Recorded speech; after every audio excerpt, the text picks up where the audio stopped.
Welcome back to the Prayer Together series. My name is Shane Farmer, and I'm thrilled to be your host for this third session. Last week, Bill gave us some practical tips on how Jesus taught us to pray. And one practical tip for praying together in a group context is to make a habit of opening up your meeting in prayer. In Revelation 3:20, Jesus says that he's standing at the door of his church knocking, wondering if anyone's going to let him in. And the last thing that you want to do is to go through your whole group meeting and leave Jesus outside the door.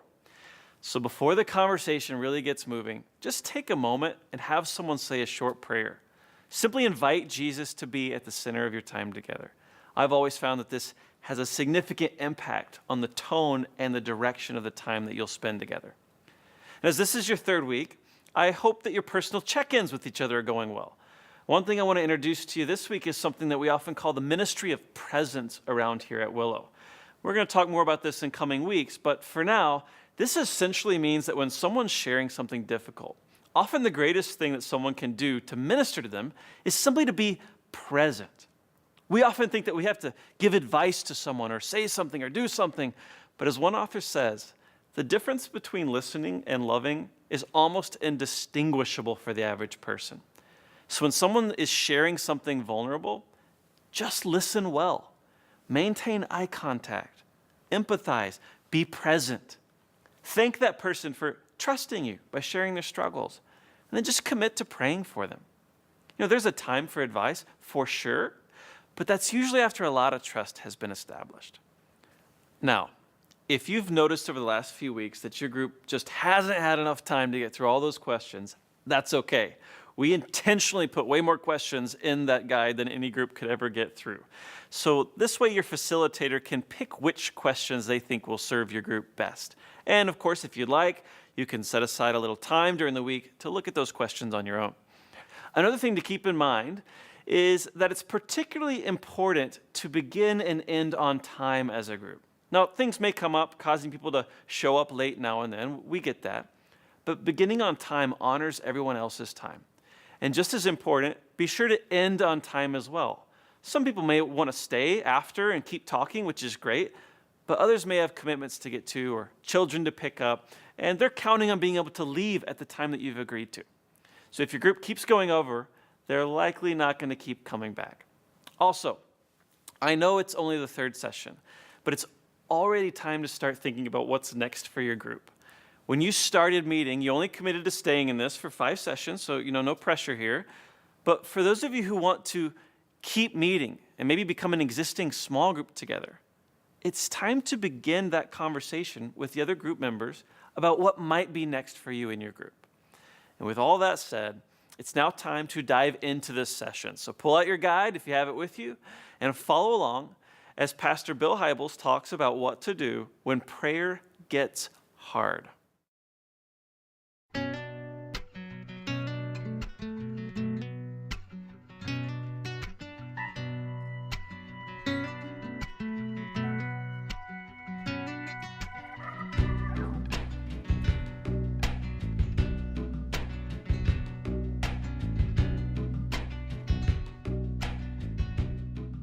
I have lost count of how many thousands of people have stood in line after our services at Willow to look me in the eye and say, "Bill, can you please tell me why God is not answering my prayers?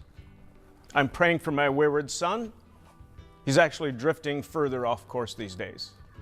Or someone says, "I'm praying for my spouse's cancer, and it's just getting worse." Someone says, "I'm praying for a job, and every door keeps slamming shut." Now, these are very tough conversations for me to have, very tough questions for me to try to answer, especially in a brief post-service situation. One part of me wants to defend the God I love. I want to say, hey, back off a little bit. You and I both know that God is kind and good and powerful. Don't slam him. But then the other part of me wants to simply empathize with their deep pain and to not have to worry about giving any theological explanation. Sometimes I do this. I simply wrap my arms around them or put my hand on their shoulder and say, "I am so terribly sorry. I don't know why your prayers aren't being answered. It's a mystery to me, probably is to you as well." So again, these are very sensitive conversations. and I have them virtually every single weekend. But in my own life, when I'm fervently praying for something that I'm pretty sure is aligned with the wishes of heaven, and it's not happening, like when I feel silence from heaven, I've learned to go down a checklist to see if maybe something in me might be blocking my prayers. You might find this checklist useful, but a quick warning, this checklist is not for the faint of heart. This checklist requires brutal honesty and a level of candor that you're going to have to prepare yourself for. So I hope you're ready. So the first question I ask myself is, have I actually prayed regularly and fervently about this matter? James 5:16 says, the fervent prayers of God's children deeply impacts God. But what about hit or miss prayers? What about half-hearted prayers? How much impact do you think they have in heaven? What do you think? Sometimes upon closer inspection, I have to admit that maybe the reason one of my prayers is going unanswered is that I'm talking a better prayer game than I'm actually walking. When I get totally honest about it, I'm not actually being fervent about this situation at all. I'm not actually wrestling with God or lying face down on the floor about it. I'm lobbing a prayer north once or twice a week, which is obviously a far cry from being serious and fervent. Parents, you can all relate to a kid who sees a TV commercial and turns to you and says, oh, I want one of those, I need one of those, whatever it is. And then you think to yourself, let's see if they really want it. Maybe 2 days from now they'll forget all about it, and oftentimes they do. But every once in a while, a kid will really key in on something that they want or feel that they need, and they bring it to your attention for days or weeks or sometimes even months. How does that affect you as a parent? I think I know the answer. The second item on my checklist is unconfessed sin.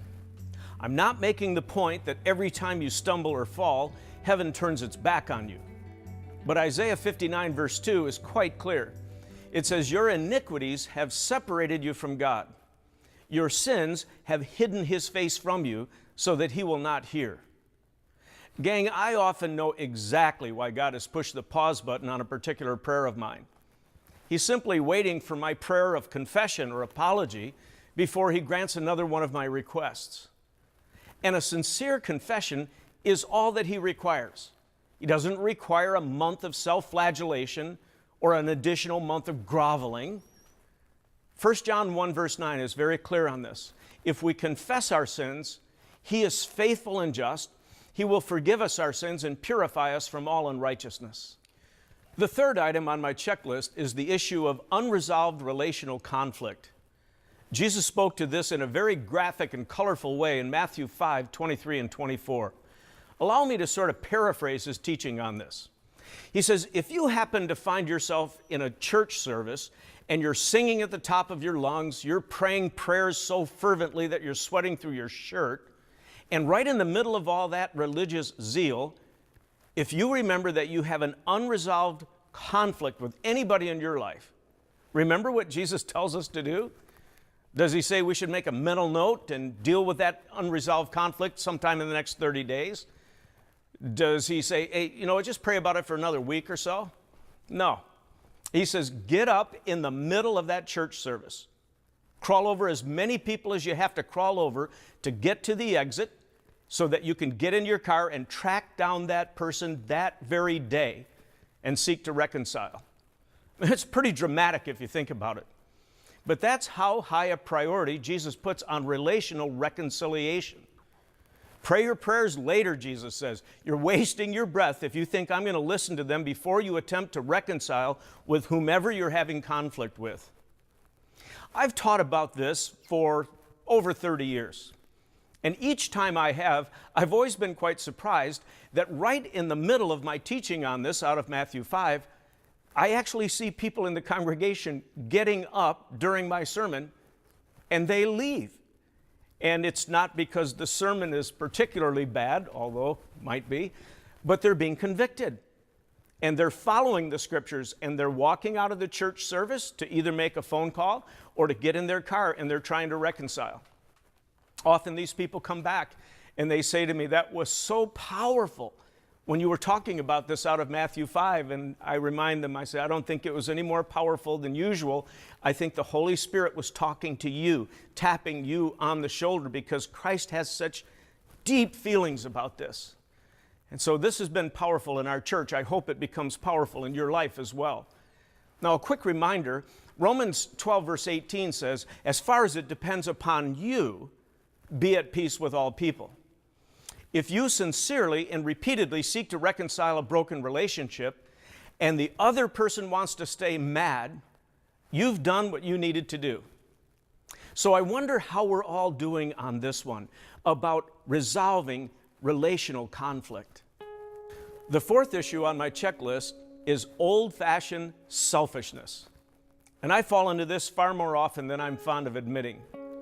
Sometimes when I review the recent requests that I've been making to God, I have to blush a little bit because far too many of my prayers are focused on my comfort, my happiness, my pleasure, my gain, instead of being supremely concerned with the advancement of God's purposes here on earth and my character development as a Christ follower.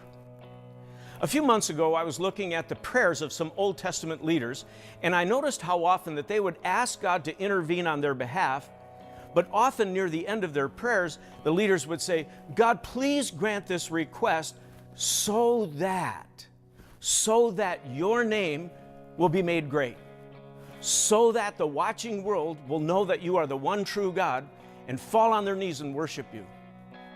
Noticing those two words, the so that, has been a fantastic filter for my prayers. If I'm earnestly petitioning God about something and I'm starting to ask myself, so what's the so that? Is it for my ease or convenience? Or is it for God's glory or the advancement of His causes in the world? Well, the so that test gives you a lot of information about the true motivations of your prayers. You might want to try the so that test. It might help you keep from praying selfish prayers. The fifth item on my checklist is a more recent addition in my life. It has to do with my heart for the poor and the marginalized. Proverbs 21:13 says, if you close your ear to the cry of the poor, you will cry out and not be heard. That's pretty straightforward, isn't it? And I was never taught this in Sunday school. I was never taught this at the Christian grammar school or high school that I went to. I was never taught this at the Christian college that I attended and graduated from. There was never any connection made between my heart for the poor and God's heart toward answering my prayers. When I came across this text, it was a head popper for me. But there are a dozen other texts just like this one in the Scriptures. Isaiah 58 in its entirety stresses this truth, that compassion for the poor deeply touches the heart of God and further inclines Him toward our requests, and apathy toward under-resourced people makes our requests harder for God to listen to. I'm thinking a lot about this issue these days. And finally, sixth on my checklist, and you probably knew it was coming, inadequate faith. You all know Hebrews 11:6, without faith it is impossible to please God. You all also remember how many times Jesus said, with faith all things are possible, or with faith you can command a mountain to move. I think we all understand the centrality of faith. The question worth wrestling with in this context is, if I lack faith, whose job is it to fill me up with a fresh tank of it? After decades of reflecting on this, I have concluded that if I lack the faith to believe that God is capable or willing to answer a prayer that I'm praying, the onus of responsibility is on me to fill my own faith tanks. How do I do that? The same way people have been filling their faith tanks for thousands of years, by reviewing God's track record of faithfulness to His people all the way back to the book of Genesis. You remember how often the Israelites would build an altar on the site of a place where God did a miracle? They did so that every succeeding generation would say, this is the very spot where God supernaturally intervened for our parents or our grandparents. And then they would think to themselves as they walked in circles around that stone altar, I'll bet God would do the same for me or for us if we would pray some bold prayers and trust His power. One of the reasons I am so committed to writing out my prayers in a journal each day is so that I can keep track of all the answered prayers that have come my way over the years. And when I review those answered prayers and go over them one by one by one, it fills my faith tank to overflowing when I do it. How about you? What is your faith tank reading today? Do you agree with me that it's your job to fill it and it's your job to keep it full? Now, these 6 issues come to my mind almost every time I'm praying something significant before God. I want to make sure that I'm not the reason that my prayer is going unanswered. Now, if I can work through this whole list with a clean conscience, and still my prayer seems to be falling on unresponsive ears, at some point I choose to say what the prophet Isaiah said, God, your ways are higher than my ways. And I choose to trust you in this situation. I think if you were to go around the circle of those that you're doing this study with, and you were to ask each person around the circle what they're waiting for, what they're waiting on God for, what issue in their life is so pressing that they're willing to go through that whole checklist and say, I'm willing to pray like there's no tomorrow. I'm willing to give up unconfessed sin. I'm ready to reconcile relationships. I'm willing to do whatever to fill my own faith tanks. But I need God to do something so desperately that I mean business more about this than any other thing in my life. I'll bet you many people around your circle would have such a need in their life. It brings to mind a need that came into my life about a year ago. I only have one daughter. I have a son and a daughter. And Shauna and I have enjoyed a precious bond since she was little. And now she's grown, and she had her first child, Henry, who's all boy and just cool little guy. And then she had several troubled pregnancies afterwards, thinking she would never be able to get pregnant again. Then she got pregnant with twins, actually, and lost them both, one after the other. It's crushing. And she thought that was it. She prayed, I prayed, our family prayed, and she miraculously got pregnant. And then, just a few months into the pregnancy, she got a very troubling doctor's report. And I happened to be walking in the room when she was on the phone with the doctor, and she was very upset. She received the news that there was indication that this baby was in trouble. Not that it couldn't be delivered, but maybe it would have some special needs. And that rocked us. And so we had to make a decision. How do we trust God in all this? And my conviction was I was going to place this at the absolute top of my priority list and pray about it with a fervency that I've never prayed about anything before in my life. And I went down that checklist, am I going to tolerate any unconfessed sin in my life? No way. I would review all of my relationships. Are there any that need repair? And I'd made sure that there weren't any. And I would fill up my faith tanks, and I really stayed focused and fervent on this for 7.5 more months. When the day of her delivery came, I couldn't even go to work. I stayed home in my study, tried to do as much work as I could, but for several hours I laid face down on the floor, arms stretched out, just flat out before God, asking Him if He would do a miracle, asking Him if He would allow this baby to be born healthy and free from any affliction. And when that baby was born, and when the doctor inspected the baby and said, this baby's perfect, that was one of the great moments of communion with God, a faith-building moment for our family. Now, these kinds of things don't always turn out this way. We might have had a different delivery. But this experience filled me with so much enthusiasm for prayer. To this day, when that little boy is around our cottage or our home, and I pick him up, every single time I pick him up, I say, this is a miracle child. This child is an answer to prayer. And I would encourage whatever your need is, whatever it is that you need for God to do, I would say, why don't you try fervent, focused prayer? Why don't you clean up whatever has to be cleaned up so that you're blessable, there's no blockage in your life, and trust God with all your heart, soul, mind, and strength. And I think you're going to be surprised what God does in some of the most important and significant areas of concern in your life.